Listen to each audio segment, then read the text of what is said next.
Well, hello. It is that time again. I am your host, Shaun Keenan. You are watching the Comics to Movies and More show.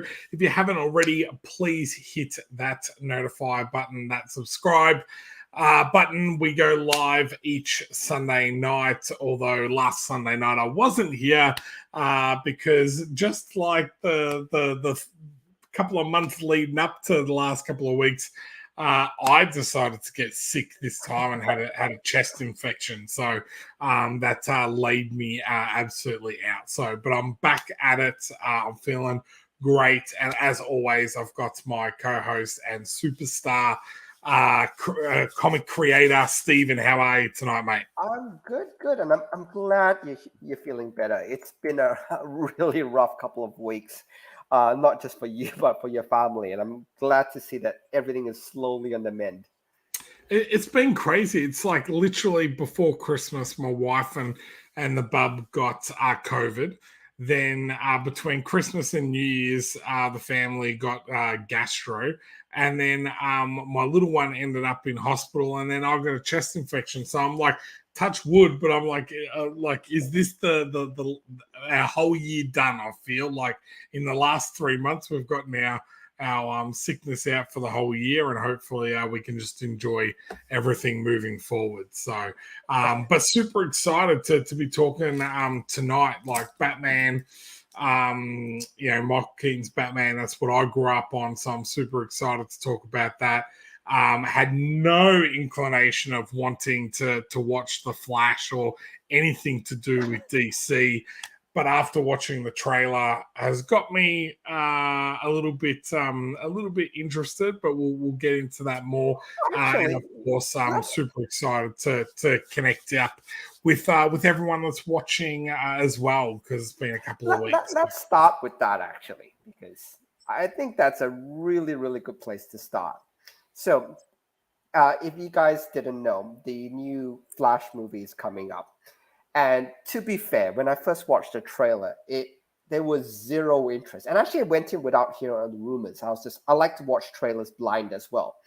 So, but there's only one part which excited me, and I'm not going to spoil it so much, but I'll play it so that you guys can see the part of the Flash trailer that made it all worthwhile.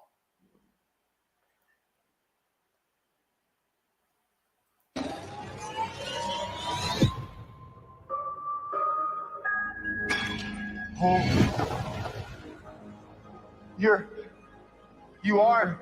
Yeah. I'm Batman.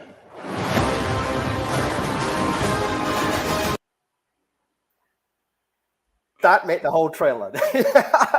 I love it. It would look, the rest of it, look, to be fair, like Ezra Miller has really sunk his own boat here. And without going into too much, it's hard for me to watch him play a character anymore based on everything that has happened with him. But oh my god, if that's that. But I'm also half thinking with that movie is I think it's a bit of a shame, because it would have been so good for that not to be in the trailer. And just imagine if you watched it for the first time. Like I said, the last Spider-Man movie was probably the worst kept secret. But the fact is, they never showed the other Spider-Man in any of the trailers. In fact, they actually CG'd them out so that you couldn't see them. Yeah. And I would just think, if you went in blind and that scene appeared, you were going, yes. Yeah, now that's the one thing that worries me is it going to be one of these things that the best parts of the movie in the trailer, and then the rest of it, you're like, oh, okay, that was great. But before we dive in any further, I want to say hello to the chat and everyone. If you're watching, please chuck a comment down, and we will say hello to everyone. Sazagal, how are you going? Moira, hope it is nice and warm over there. I'm guessing it's probably very chilly, but yes, Jackie, how you going, mate? I do apologize that I missed your show, Jackie. I was super excited to see you and talk to you. But yes, and Grace, the great, amazing Grace. So yeah, Jackie was very disappointed because he wanted the full experience, and I'm not the full experience. I'm sorry, I'm not. You needed to be there.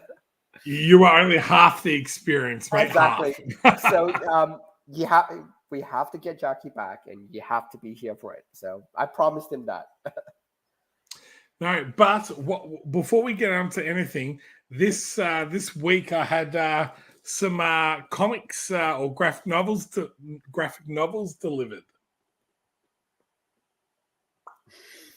Open it. Grace, if you can't see your first published book, look, it's got your name there and everything on the front cover. So.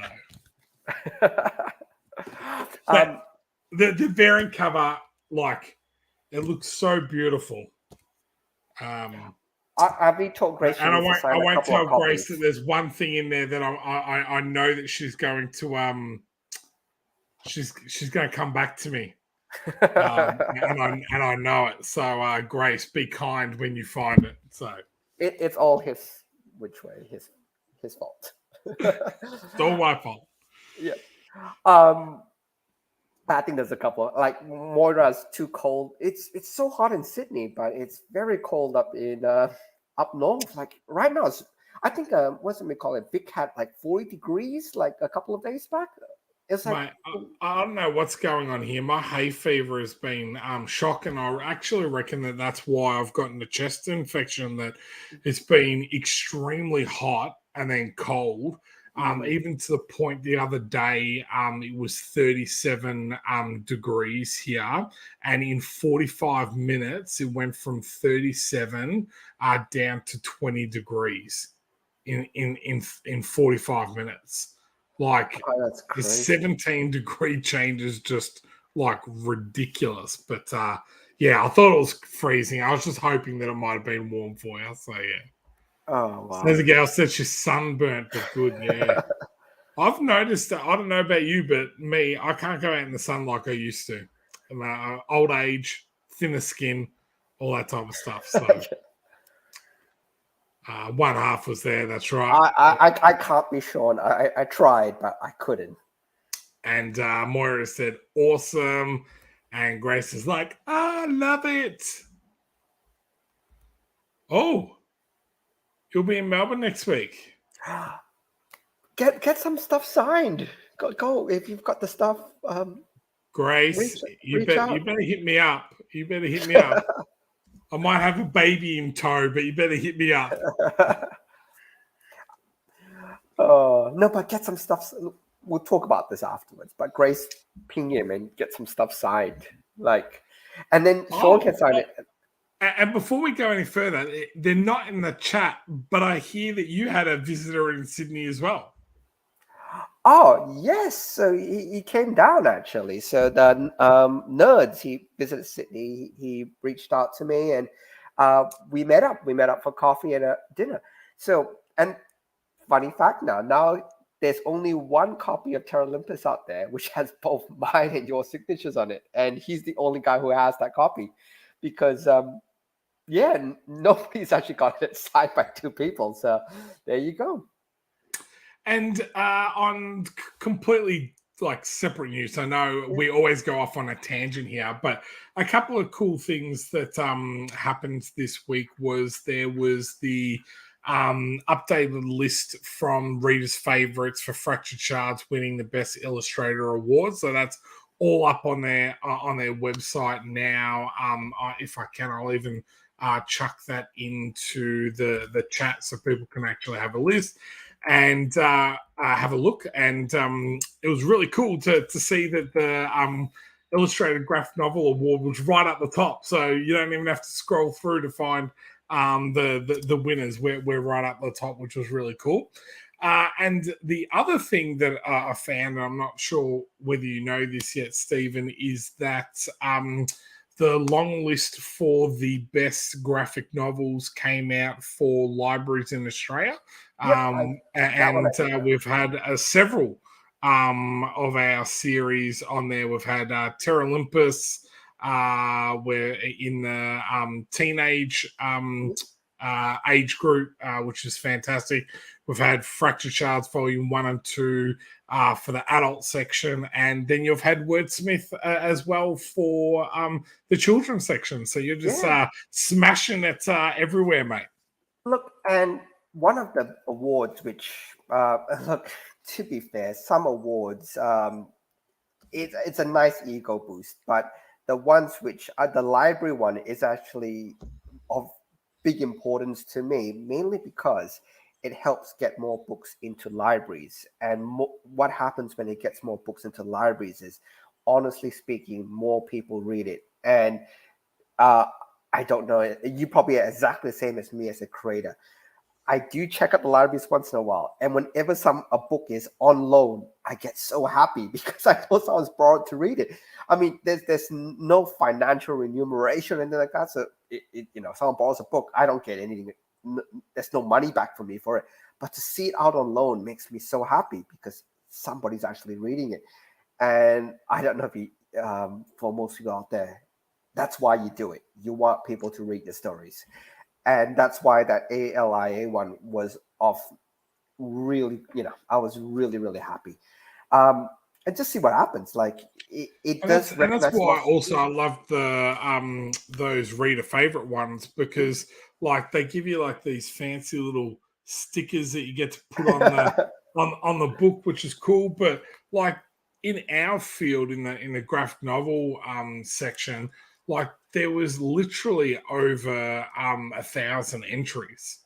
And that's from pretty much all around the world. So to actually win something with that amount of entries in a competition, really from another country, I think just speaks volumes of the work that we're doing together as a team, and also the amazing people all around the world that we work with as well. Yep. So. I'd really like to share this because I think this is actually worth sharing. This is the long list for the ALI. If you don't know who Remy Lai is, and I'd love to give him a shout out, he was actually in Spider-Man. So in Far From Home, if I remember right, and he served as Mary Jane's other love interest from Peter Parker. That's that same Remy Lai, just to make sure that you guys know. He's known in those graphic novels. He's an MCU character. But I love it. You can see like all these fantastic books that are here. I don't like the good guys. I mean the bad guys, the good guys, the bad guys, which are phenomenal, type of thing. So, young adult, we've got Terra Olympus there, which is fantastic. Wolf Cubs as well, and then adults. We've got Fractured Shards Volume 1 and 2. So, which is amazing. How awesome is that? That is such a fantastic list, and that's the list. To be really fair, that's the list I want to be on, and to be recognized on that. Even on the long list, it's still fantastic. It makes my day. It makes me really smile. And it's not even. And one thing it's tough about that list, it's not a list you can apply for. It's not something that is a submission and then you're on that long list. It's something that gets it's a very, for a long list, it's actually a relatively short long list. If you know what I mean, like some long list, 200, like the long list for your reader's favorite is in the thousands. You know what I mean. But to actually even get recognized into this list, it's tough, and it's actually really, really. I don't know. I'm stoked. I'm so happy to even get recognized on this list. Yes, I thought you probably knew, but we hadn't spoken about it, so I thought it would be an amazing thing to talk about. So, So before we jump, this question, just one thing, it is that it is that same Remy. It's the same Remy. I don't know whether he uses a slightly different pen name, but I believe it's the same Remy. So if I'm wrong, I do apologize, but I think it was the Spider-Man one. So I always caveat. If I make a mistake, I'm really sorry. I do believe he is Spider-Man, the same guy from Spider-Man. Yeah, that's pretty cool. The other one is I used to work with a guy called Dave Atsey, and he does like a lot of the children's books and everything. And over at Booktopia, which is quite a large online bookstore for here in Australia, although you can purchase it elsewhere.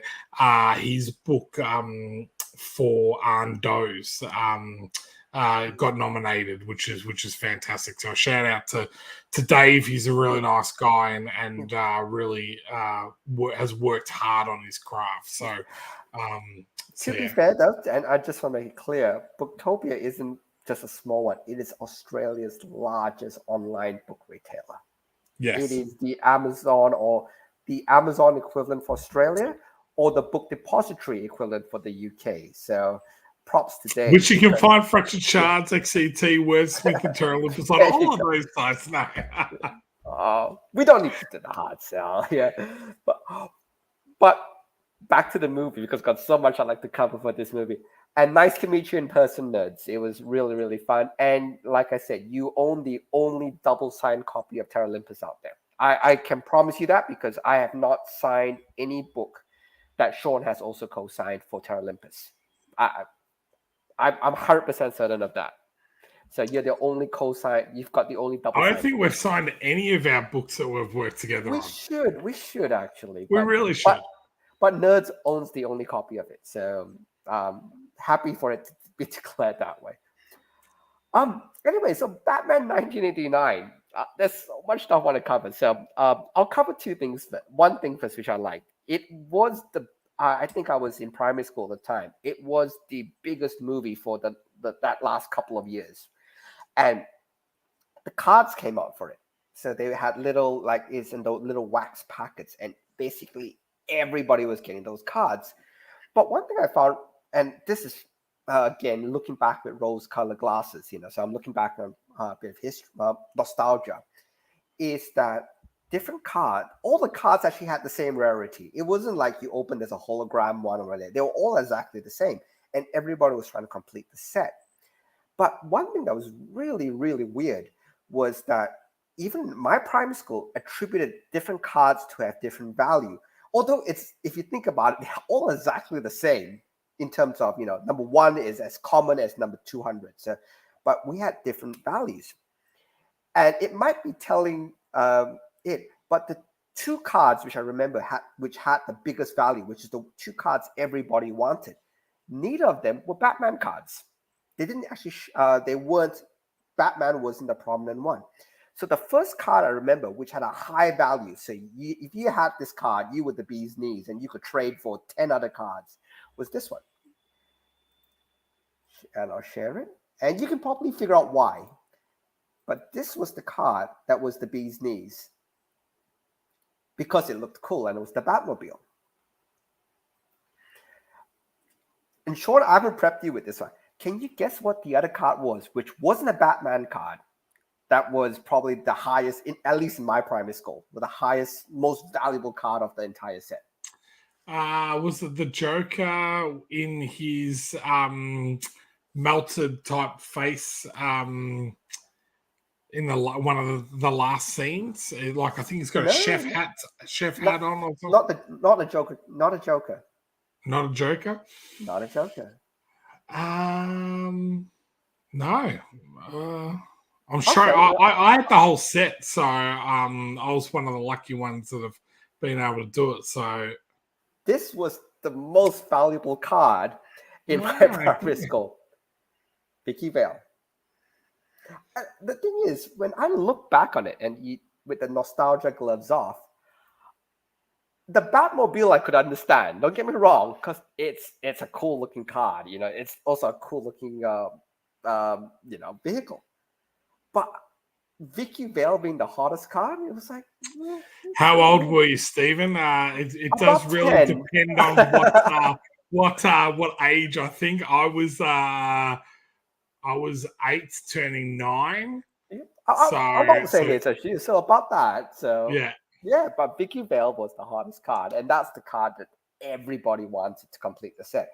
And the thing was, it was exactly the same rarity. It was not like there was the Vicky Vale card. It wasn't like, oh, it's only one in every 10 packs or whatever. It was exactly the same amount. So yeah, it was. I liked the checklist card that had it was just the cards, Batman symbol, and then it had all the on the back. It had all the cards and everything, type of thing. But I loved that. It had the bubble gum in them. The packs were yellow, if I remember correctly. And it's a little bit waxy as well. So it's the ones. Yeah. It's not like the one where they crimp it now, but you could actually open it, take the cards out, and put the pack back together. So, but I got to show you, and this is probably one of my favorite scenes in Batman 1989.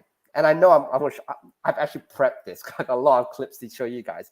But before I show you the Batman scene I want to show you, I want to show you the scene that Sam Raimi stole from this one. So he might not have stolen it, but I'm saying he did. So there you go. Let me share it.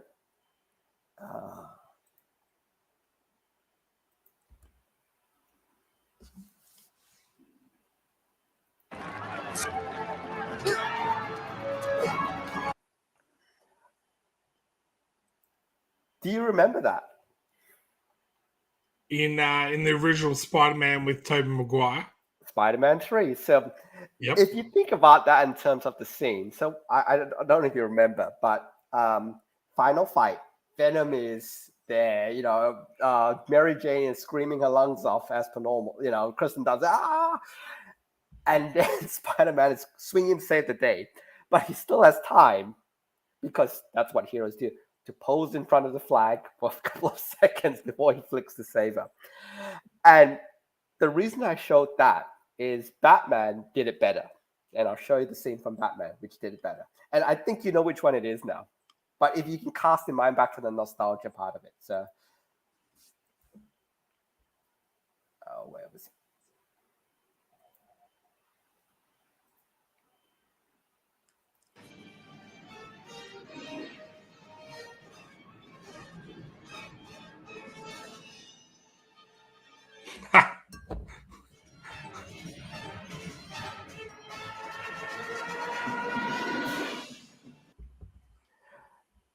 Do you remember that? Do you remember that scene? Yeah, I love that. Just hangs up right in the moon. And then, No, but think of it from a story point of view. Number one, there's clouds all down there. Nobody could see you do that. If you remember, there's all clouds around. So he flies up, hangs there. Joker's terrorizing the city. Everybody is, you saw the screen before, they're screaming, they're yelling. He's, Michael Keaton's here to save the day and all the rest of it. Nah, I think I need a short detour that nobody could see it happen because there's a huge cloud cover across the city. So you know what? I'm still going to spend my time to fly up and do that. Do you remember? But the thing is, I look back on that. I look now at the scene and I have a good laugh over it. But when I watched it for the first time, I thought, oh my God, how goddamn cool is that?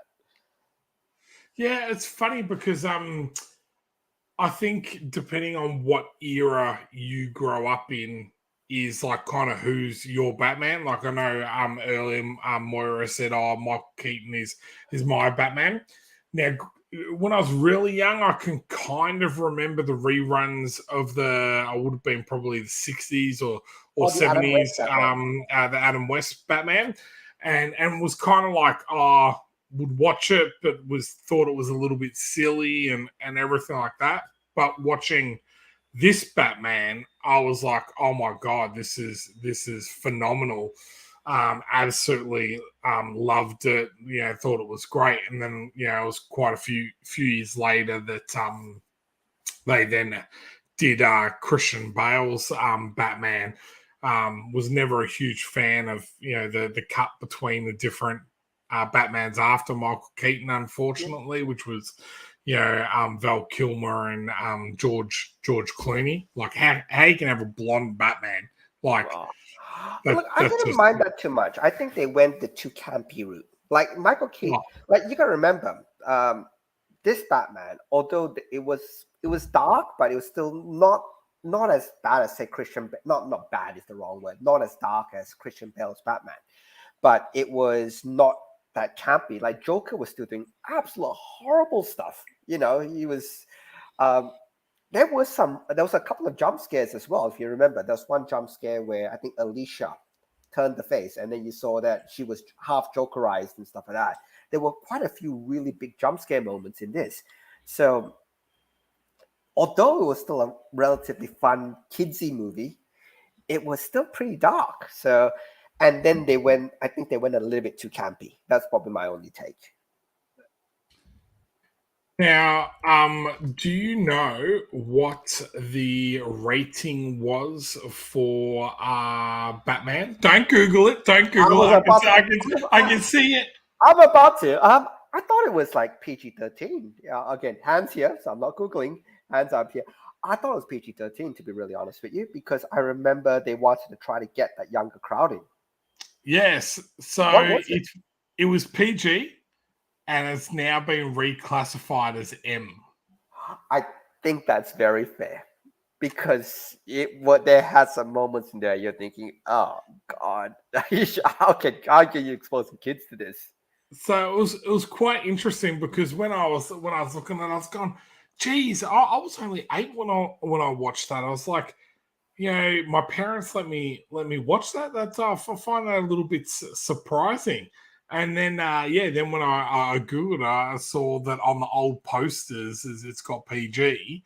But then on all of the newer stuff that's been released on DVD or whatever, they've actually changed the rating on it, which was quite funny. So the other thing and before I get on to the next one, there's been a stack of comments, so let's just run through some of the comments there so that we don't miss out anybody, because we're still going to be talking Batman, but there's a couple of things I want to show you afterwards, but let's run through all the comments. Well, Grace was saying, teenage boy, Stephen, come on, like you didn't know about the card. He said, mind you, this was before OnlyFans. Nerds, you'll have to explain to me. I don't know what OnlyFans is. Injustice 2, the game, did something similar as well. If you see Batman's power move, I do remember that. If you get enough of your super bars up, and then you press the ultimate button. I tell you what, I've got it and and never played it. You haven't?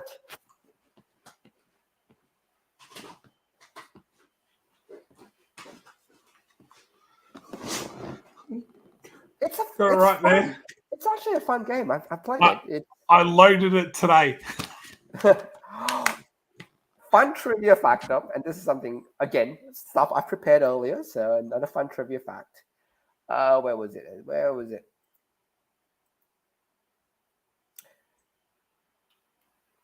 One of the things which Jack Nicholson said before starring in this film, he had to have top billing.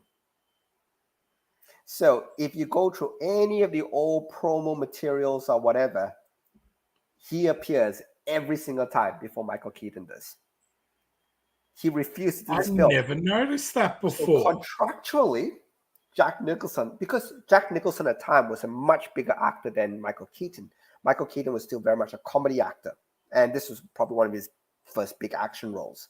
So and Jack Nicholson, the guy's an Oscar winner, and he was saying, look, if you want me to do this silly comic book movie, my name needs to be at absolutely the top.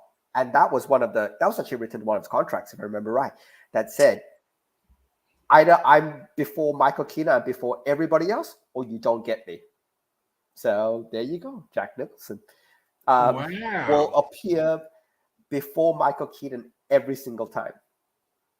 That's I find that very interesting, considering that like he's the villain, that I would have thought that the hero would have been there. So let's go through more of the comments, and then there's another clip I want to roll, but let's work through all the comments first. Very interesting. There we go. I've done my research for this movie. We've got Adam West was a Saturday morning show, loved it, pow, pow, pow. Yeah, that's why I thought it was quite funny and everything. As Speaking of Michael Keaton, Batman, do you both remember the doomed Superman movie around that time? Could you imagine having a DCEU with Keaton and Nicolas Cage? That would have been it. Look, I know, and I'll show you the photo, which gets picked on a lot. And it's a bit... You got to remember, this is just a screenshot. Now I feel old. I was 18 when Tim Burton and Batman came out. Wow, man, deep. I don't want to say you're old, but dude, you're old. So this was Nicolas Cage's screen test for Superman.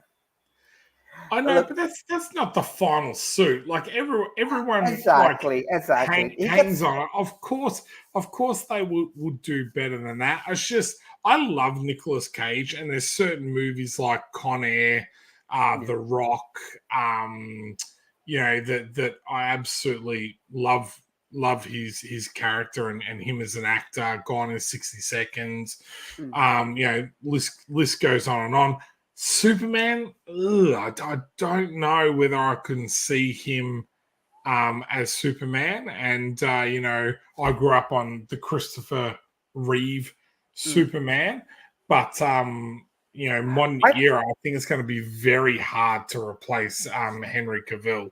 Like, he's been burnt into people's brains as Superman. I find it very interesting how they're going to go about replacing all these characters. So, but before we get into that, we'll keep going.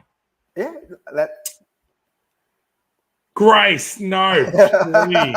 Val Kilmer was your favorite Batman. Oh, that was horrible. Isn't that the same one that had Al McPherson? I'm not sure. Was that was Poison Ivy, wasn't she? If I remember right. No, that Poison Ivy Chase was Meridian. Uma Thurman. Chase Meridian I think she was the love interest or the reporter. But on the Superman one, before we jump to the rest of the comments, and Henry Cavill still has the same face shape because I think the Superman needs that really square jaw.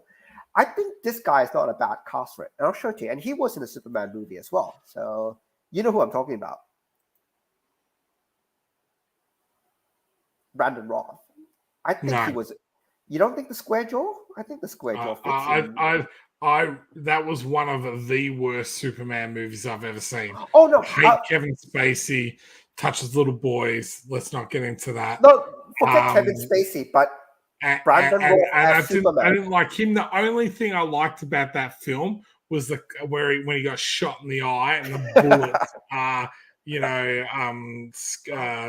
crushes. As it's hitting his eye. But funny thing about that one though, that was taken from an Alex Ross painting. If you know, it wasn't Al McPherson. It was Nicole Kidman. That's right. That's why we have the chat here. They fix it. They correct everything. How awesome is the chat? They just solve all the stuff we made mistakes on. Like, oh yeah, these guys keep screwing it up, but we'll correct them. Yeah. And Jackie wants us to talk about this. We are going to talk about it. Ben Affleck as Batman, I had to say I was not convinced for him as Batman whatsoever. And he was the only thing that I liked out of Batman versus Superman. That was a friggin' absolute, excuse my language, but shit show of a film. Look, we're going to fight this whole time, but say my mum's name Martha. Oh, your mum's name's Martha. Oh, we're best friends now. Martha. But anyway, we're not talking about that film. That wasn't Ben Affleck stuffing that up. That was just no. But really horrible script writing. That fight scene where he drops in and saves Superman's mum, like, is one of the best Batman scenes since I feel like Michael Keaton goes through all the bad guys to get to the Joker. Like, it's one of my favorite fight scenes. And when he's on the motorcycle and everything like that, I was like, I tell you what, I'm glad that they're given Ben Affleck I guess a send-off or whatever, because I tell you what, that guy has just been like, DC is just all those actors, they're in one day, out the next, in one day, out the next. Like, I feel that they're being very good to the fans to kind of keep coming back after all of the storm that has gone on with pretty much everything Warner Brothers has released. So let's keep powering through. So random fact, the DCEU was in talks in spinning off with Christian Bale Batman. They offered him a lot of cash. That makes perfect sense. That would make perfect sense. You would have just kept throwing money at him, but I don't blame him for saying no either, because I think they need to do a lot to win back not only their original fans, but to get a new audience, because and if people don't know, they're now going to, with the Flash, they're going to reset the DC universe, and there's going to be two separate universes. There's going to be, or three separate universes, I believe. So there's your Snyder verse that kind of comes before the Flash. You've got the new DC universe, and then after that, you've got what they call Elseworlds, which are stories from other worlds type of things. So I'm like, that's super, super hard to explain. I feel to people. Like, the younger generation is going to be okay because they're going to grow up with it. But I'm like, that's a very confusing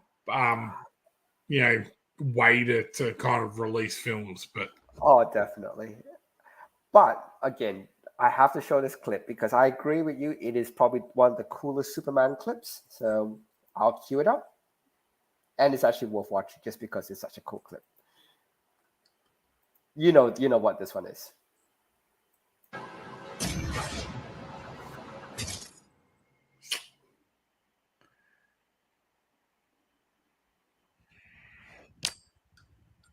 best scene in the whole movie.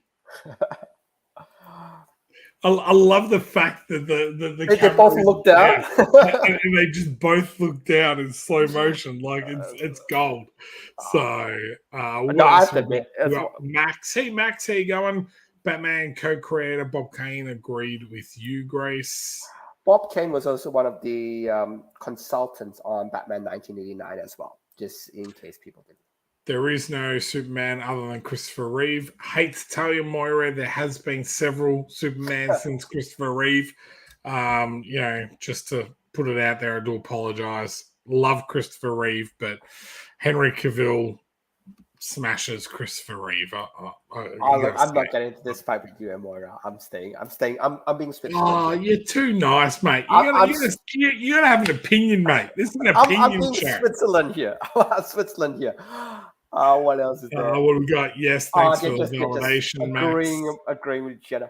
The warehouse scene was pretty cool, and yeah, that was one of the ones that I love. Don't hold back. Yeah, I probably was a little bit harsh, Mandeep. I do apologize. I'm a little bit tired.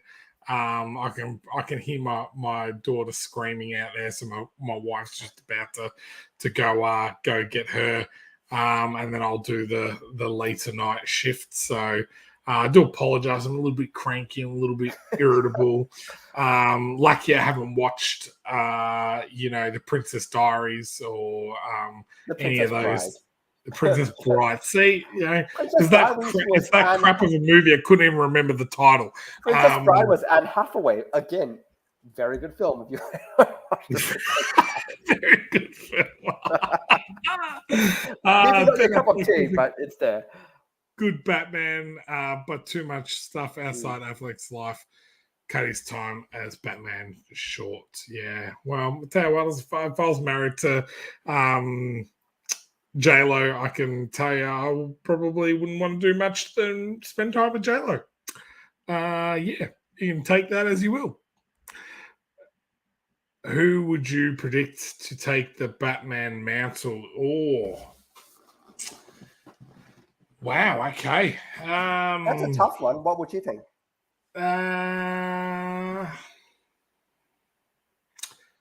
I tell you who I reckon would make a good Batman, a good older.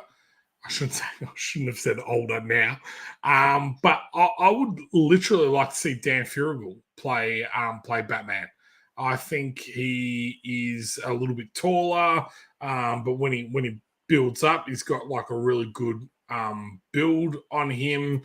I don't mind Robert Pattinson's Batman, but I do like his Batman is more of that detective style Batman. I do like that, but yeah, if we're going like superhero, I think Dan could really pull him off. And I tell you what, Aussies make the best superheroes. 100%. You know, Hugh Jackman, Chris Hemsworth. I think James Gunn would pick Rob Pattinson though, if he was, because he's basically de-aging the universe anyway. So he would actually pick a Robert Pattinson type character, that build, that look, that age, for his Batman. So and if they want to pick, that would be what I think James would pick. I think he'll pick Robert Pattinson. Let's be controversial, because I know Jackie's on the channel. Who would you replace Jason Momoa with, Stephen? Say, I had thought about that one, and so actually, I just had this discussion with somebody else just the other day. So Jason Momoa is very, very different to the typical Aquaman. I don't know if you watched the typical Aquaman. He's blonde, blue eyes, and all the rest of it. Jason Momoa is very Islander. If you watch like almost Maori, that the tattoos and all that. So I don't know whether to go comic book real or whether to go that whole Polynesian culture. So I had the discussion with somebody. I couldn't pick. I really couldn't pick. It was like, oh God, because one fits comic book, but one doesn't. Come on, mate. You got to make a decision. Come on, say an actor's name. You just don't want to upset Jackie. Let's go back to Thor then. Let Chris Hemsworth the cross, or Chris Evans the cross again, because he's been fantastic for. Let's make Chris Evans everything. Do you know who I'm saying? Who? The Rock. So interesting. So Rock was in Moana. If you look at the Rock's character Moana, it would fit really, really well. There we go. Shocking. So.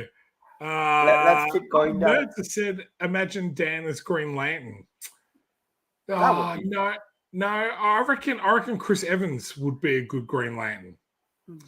He's a little bit more clean cut, a little bit more, good looking and everything.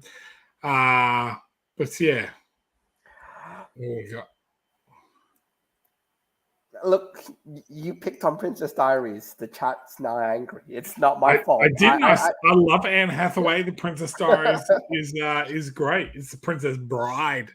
No, you said Diaries. We could rewind this. It was Diaries is the first thing you said. Jackie agrees with me. The Rock. He says The Rock should take over from Jason Momoa, and he no longer likes Jason Momoa. Wow, Jackie, I can't believe that.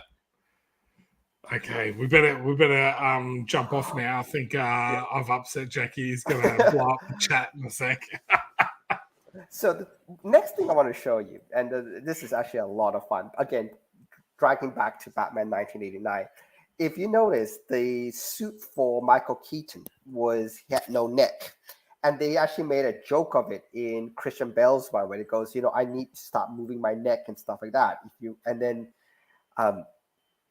So in the Michael Keaton, of course, it's a rubber suit, so he physically couldn't move his neck. So one part of when they were doing a lot of the filming, especially a lot of the fight scenes, when he wants to turn, he actually moves his whole body to make the turn. Now I'm going to show you how that looks like, but more importantly, I'm going to show you the clip of probably I'll stick an opinion here, the best fight scene in Batman 1989. And okay, here we go. By the way, Shaun, I haven't prepped you on any of this, so you can argue with me afterwards, but this is the best fight scene in Batman. Before you put it up, I do like Jackie said, poor timing.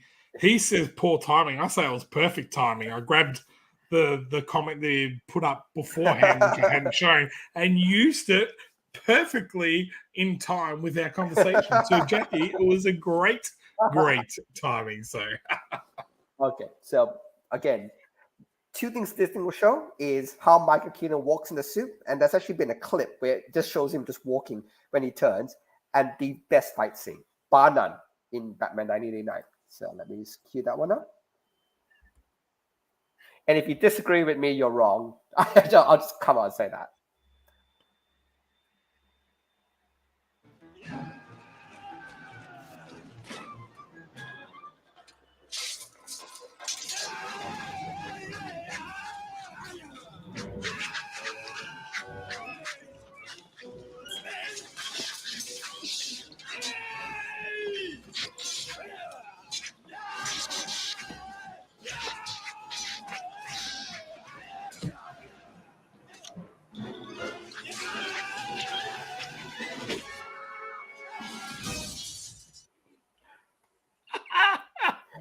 Do you remember that? It's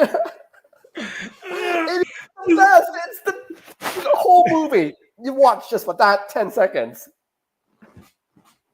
He doesn't even move, just like block, and then front kick. No, because that's why I prefaced it with saying that the physicality of the suit. If Michael Keaton, if you go back to watch on the interview, he physically it's really, really difficult to move because it was all rubber parts, which wasn't that flexible. So it looks phenomenal, but that suit looked great. So awesome. I know it was totally impractical, but it is, for me, I feel like one of the most beautiful looking suits, and the Batmobile just was cool as well. So. And that was, like I said, in primary school, that was the hottest card in the Batman set.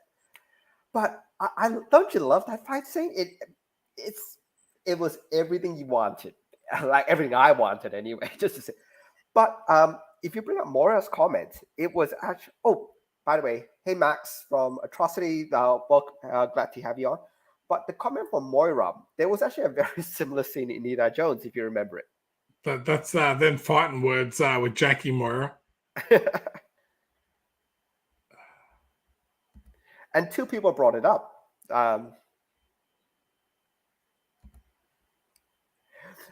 I'll if there's a bit of lore behind that Indiana Jones scene, and if I can, I'll try to cue it up while we're talking.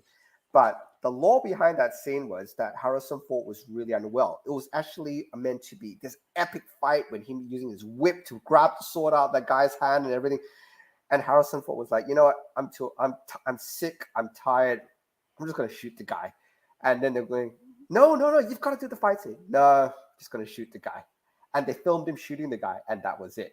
So let me try to cue that one up. But yeah, that's why. And have you seen the latest trailer to Indiana Jones? Oh man, I don't know if they can. I have, but I'm a bit upset about it. And I'll give you my one reason I'm upset about it. He's too old. Let Harrison Ford just finish off let him do the Yellowstone type movies, where it's, that. He's very good in Yellowstone. I know, but let him do those type of roles, but no, let Indy go. Just let him go type thing. I'll try to keep that. We'll go on a side tangent then quickly. Is he did actually say that he doesn't actually want anyone to take over Indiana Jones. Like he doesn't want, Chris Pratt or Chris Pine or any other Chris to take up the role, which I thought was quite funny. So I'm a bit, stuck in between because, as much as I'm like, okay, he's Indiana Jones with any type of franchise, like the more you can get of it, the better I feel. So, there's, we've talked about Willow and yes, we've had him come back, but then they focused on other characters. And I think that's what they were trying to do with Shia LaBeouf before he went off on his Ezra Miller type of. That's a shame though, because it would have been nice. I get exactly what you mean. I want to see Harrison Ford retire as Indiana Jones, but I don't want the franchise to end. I wanted it if Shia LaBeouf had took it on. and he was at this absolute height of popularity in that movie. Yep. It would have been an interesting transition. Oh, I did find the one scene. It's only about 15 seconds, so I want to make sure everybody remembers it because I love it. So it's my favorite scene. I love this. Let's pop it up.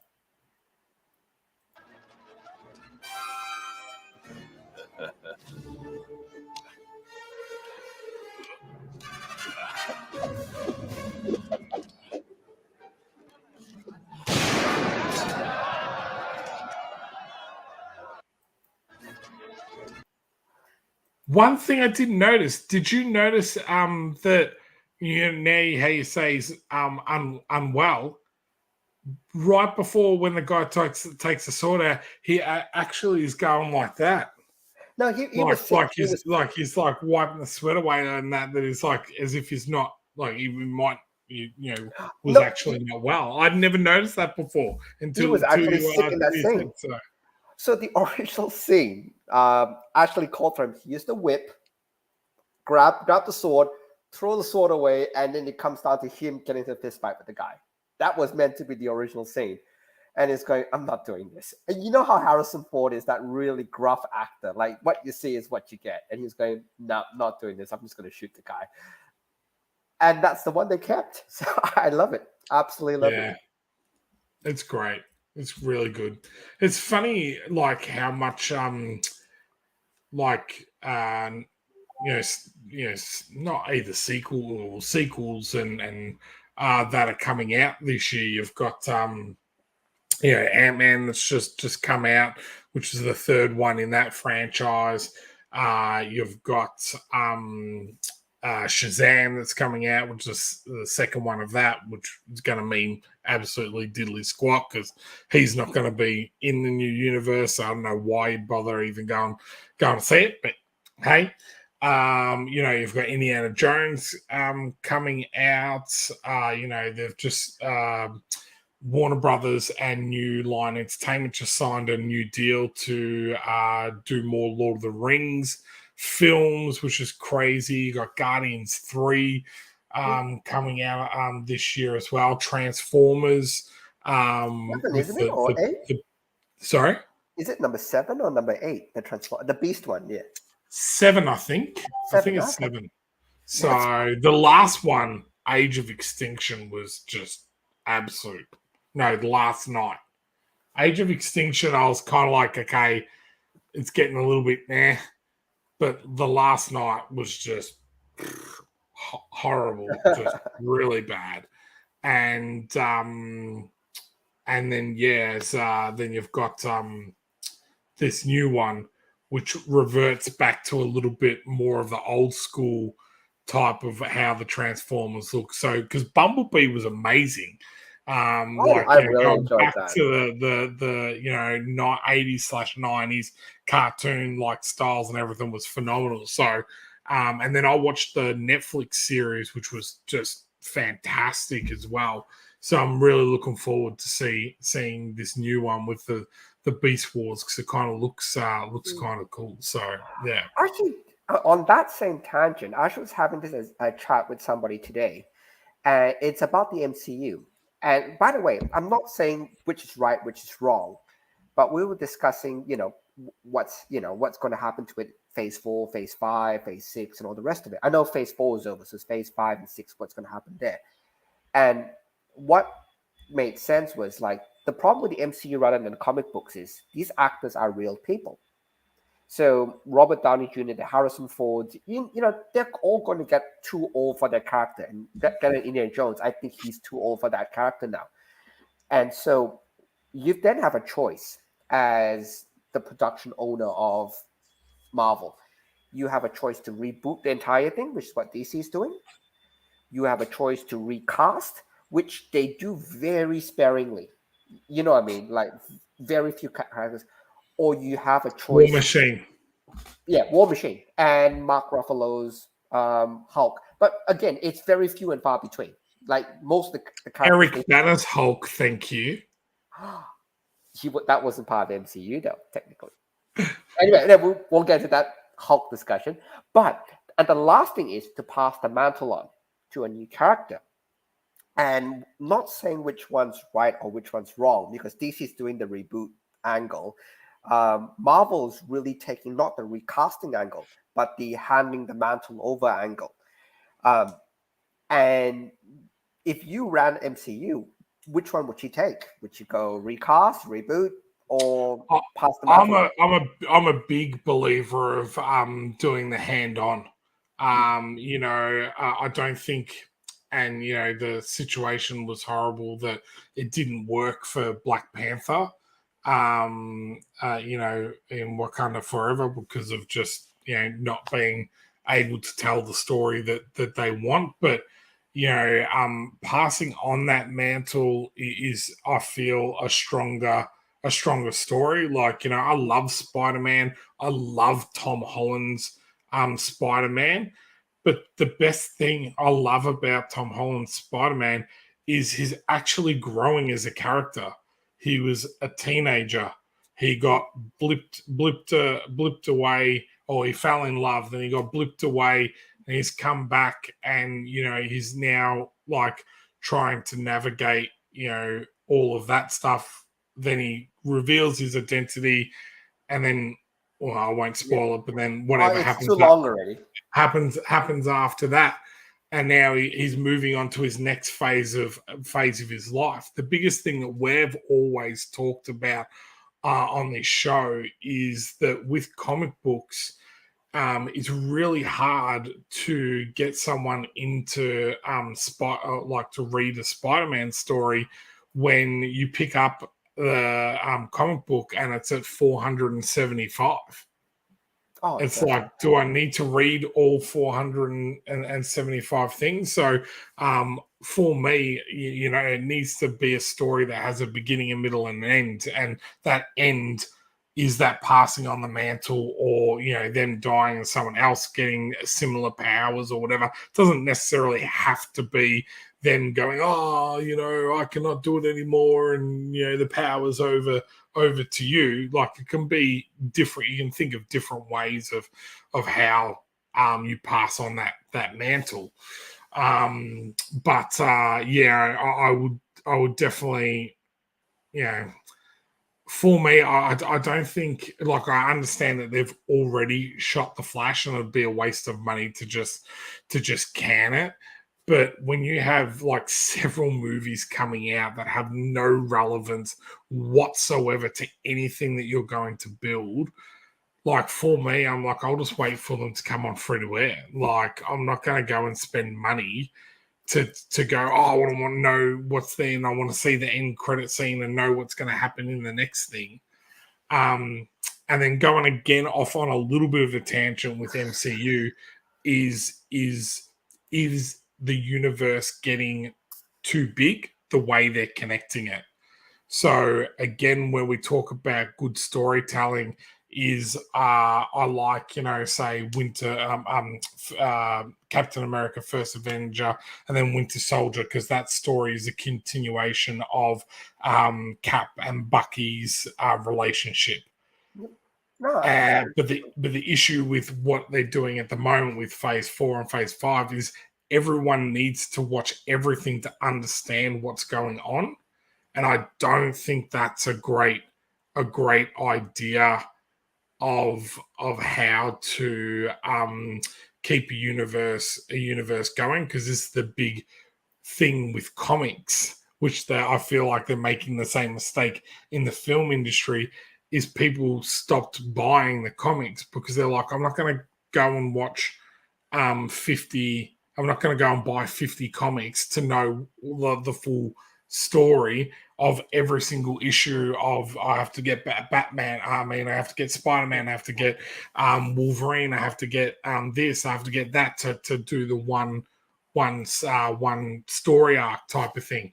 And I think that they're starting to have a little bit of issue with getting people into the cinemas, because people are just like, well, I haven't seen this and I haven't seen that, so on and so forth. But yeah.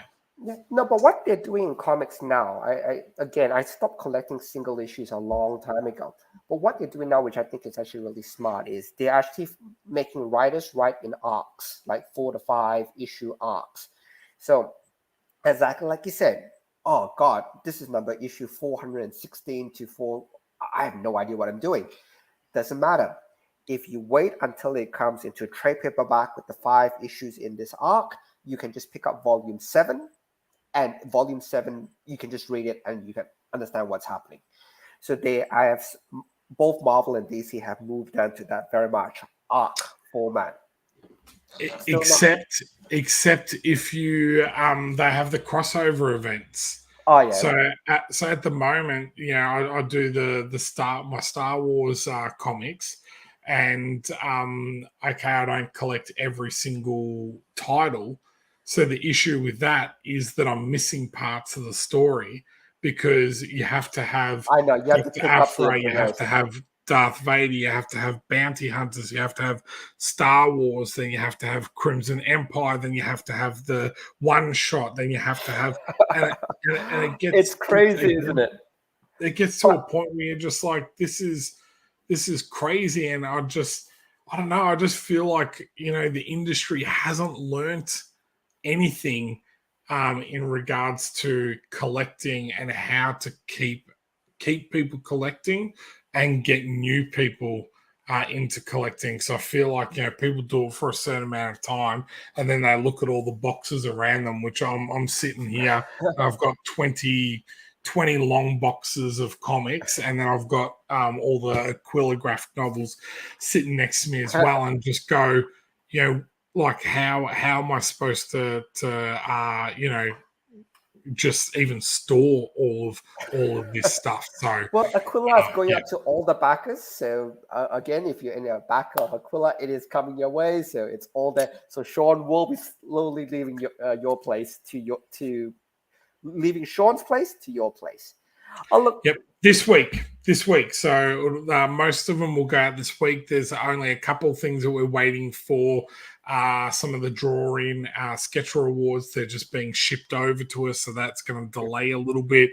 And then for our international backers, we send it to the US, and then it gets redistributed within the US. So it will take a few weeks, but everyone should get them within about 4 to 5 weeks, maybe a week or two longer than that, which is great. And then all the Australian backers should get theirs within the next couple of weeks. And we're just teeing up time with Dan to do his one-on-ones, which he's super excited about, which is kind of cool. He's always loves to do those one-on-ones with people, so super excited to do that as well. So yeah. Yep. Look, we're past the hour mark, but I do have one last clip to show, and it's probably my favorite part of the whole Batman movie. Again, Batman 1989. By the way, I don't know if you guys realize, I actually haven't told Shaun about all these clips I'm showing. So he's actually seeing all this for the first time, or the same time you guys are seeing it. But this is probably the most iconic, besides the plane part. But this is probably actually, I think it is the most iconic part of the Batman film. I'll play it, and then, you tell me. Give me a sec. And after this, thank you very much. I think that's it. I have no more clips queued up after this.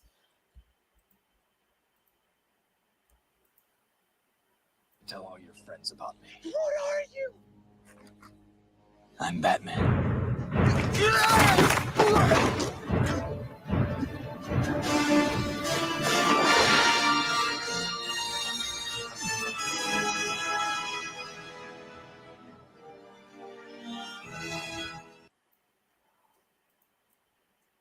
Do you remember that one? That clip? I love the score in I know in how Batman. good The soundtrack is phenomenal to that.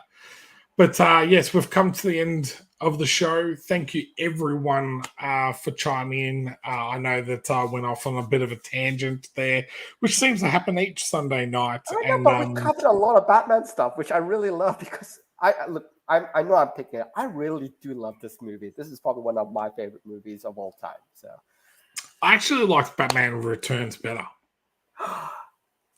We talk about this offline, because Yeah, that's an argument I want to have online.